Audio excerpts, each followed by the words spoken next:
Il faut vraiment se raccrocher à ce truc de positif dans notre vie pour pouvoir avancer. Moi, c'est Elsa et je suis un peu plus connue, on va dire, sur YouTube sous le pseudo de Elsa Makeup. Aujourd'hui, on va plutôt parler du handicap, puisque c'est un petit peu la situation dans laquelle je suis. Je suis née à la base avec une maladie génétique. Grosso modo, dès l'âge de 4 ans, j'ai enchaîné les interventions. Au niveau des hanches, principalement, on m'a mis des broches pour pouvoir m'aider à marcher correctement, tout simplement. Donc j'ai été opérée le 14 février 2005 pour cette fameuse arthrodèse, sauf que malheureusement, ça ne s'est pas passé comme prévu, puisque je suis sortie du bloc paraplégique. Et après, ça a été long de remonter la pente, mais je l'ai fait. C'était une dépression, je pense, les premières années. Puis après, on se fait une raison petit à petit et on se dit oui, ok, c'est pas de chance, mais il y a pire. Et je pense qu'au tout début, le plus difficile, en fait, c'est d'apprendre à vivre différemment parce qu'on doit réadapter tous les gestes du quotidien qui, aux yeux d'une personne valide, c'est hyper banal. Par exemple, ouvrir une fenêtre, une porte, ouvrir des volets, on n'y réfléchit pas quand on est valide, on le fait automatiquement. C'est un réflexe. Quand on est en fauteuil, forcément, on n'est plus à la même hauteur. On accède plus facilement au poignet. On n'a plus la même force qu'avant. Ça dépend du traumatisme qu'il y a derrière. Et tout ça, ça devient des tâches qui sont au départ impossibles.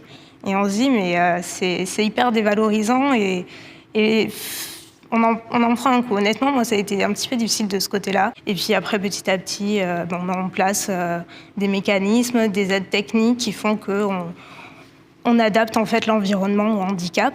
Je pense que le regard des autres, au moment où j'ai eu l'accident, ça a été le deuxième truc le plus dur à gérer après la perte de mes jambes.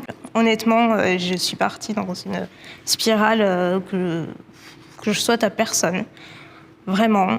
J'ai dû arrêter l'école, j'ai dû arrêter le collège parce que j'avais des soins. Donc pendant un an, forcément, je n'ai pas pu y aller.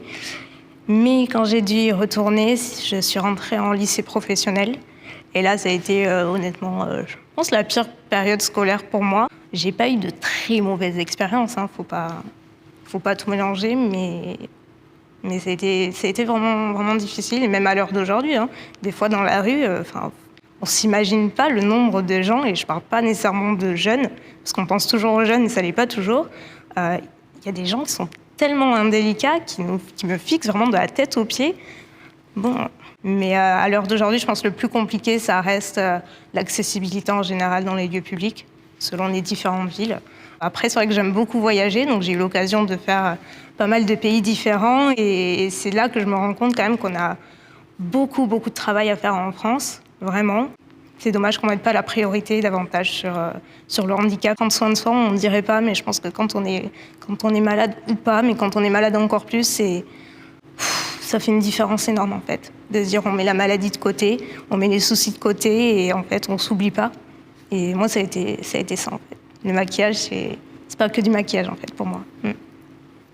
Ça paraît tellement facile à dire, à faire, tellement cliché, mais je crois que si on me l'a dit au départ, mais j'ai dit ok, tu sais pas ce que c'est, je sais ce que c'est, je suis passée par là, j'ai eu baissé les bras quelques fois, mais pas plus que ça, parce qu'il fallait surtout pas, mais en fait ça m'a tellement aidée de trouver ma voix. Alors certes, ma voix s'est traduite par la beauté, le maquillage et les vidéos, mais je crois qu'on a tous notre propre truc, que ce soit une passion, un sport, peu importe, un travail, des personnes à qui on tient, peu importe. Je crois qu'il faut vraiment se raccrocher à ce truc de positif dans notre vie pour pouvoir avancer. Moi, ça a été ça.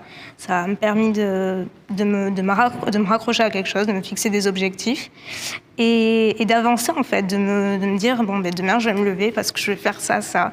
Et petit à petit, en fait, on continue, c'est s'accrocher à un objectif. Je crois que quand on s'en donne les moyens, la vie peut être vraiment cool, vraiment belle. On l'adapte à nos soucis, on l'adapte à notre handicap. C'est pas parce qu'on a un fauteuil, c'est pas parce qu'on a des douleurs, c'est pas parce qu'on perd nos jambes, nos bras, peu importe en fait. Faut se donner les moyens, faut être fort parce que vraiment la vie passe si vite. Elle mérite vraiment d'être vécue.